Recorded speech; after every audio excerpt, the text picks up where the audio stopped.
May nag-message sa story natin dito sa TikTok. Sabi niya, receive item na boss TY. Gawan ko po ito ng video. Nag-affiliate po kasi ako. Wow.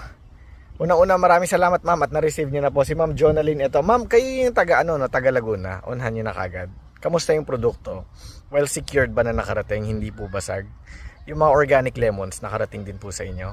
Okay po ang lahat, no? Unang-una, maraming salamat. Thank you for giving the time, the effort to let me know about this. And then plano nyo mag-affiliate. Yes ma'am, mukhang maganda ata ang kitaan natin sa affiliate. Makikita naman po dun sa mga taong kasi ipopost ko rin to sa ibang platforms like Instagram, Facebook at saka YouTube. Sa mga taong makakanood nito sa mga platforms na yan, ang pinag-uusapan namin dito ni ma'am is yung sa TikTok affiliate, no? Halos 10% ata, may iba 12%. Kasi may mga produkto tayo katulad ng gallons na 1.3 mahigit, no? Tapos 10% nun, yun yung porsyento mo, parang 130, ganon. Yung iba kulang-kulang 400, so parang 40 pesos. Yung iba naman kulang-kulang 600, halos 60 pesos ang porsyento mo. Parang ganun, i-check nyo na lang ma'am, kung hindi ko rin kasi kabisado yan eh. Pero di ba pag o-order ka, may magpa-pop up doon kung magkano yung affiliate na porsyentuhan, no?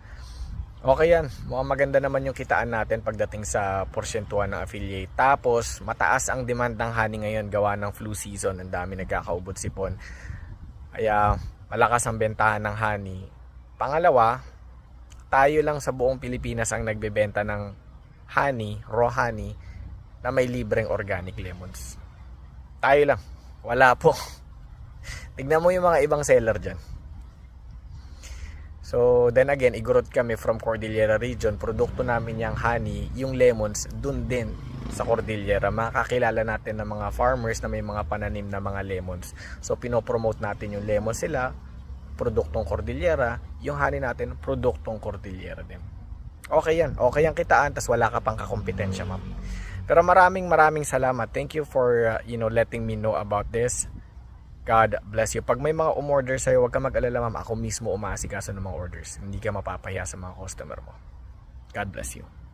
Hello everyone, sa mga taong gusto ng pure honey, ng raw honey, meron tayo sa Shopee, meron din tayo sa TikTok Shop. Cash on delivery tayo sa buong bansa, Luzon, Visayas at Mindanao. At sa bawat bote na mabibili ninyo, meron tayong libreng organic lemon. Sa mga tao naman na ngayon lang nakita itong Mercas Raw Honey, igorot kami from Cordillera region. Doon galing yung honey natin, doon din galing yung mga lemons natin, yung mga organic lemons, and we are from Cordillera region. Just a quick video. God bless everyone. Take care.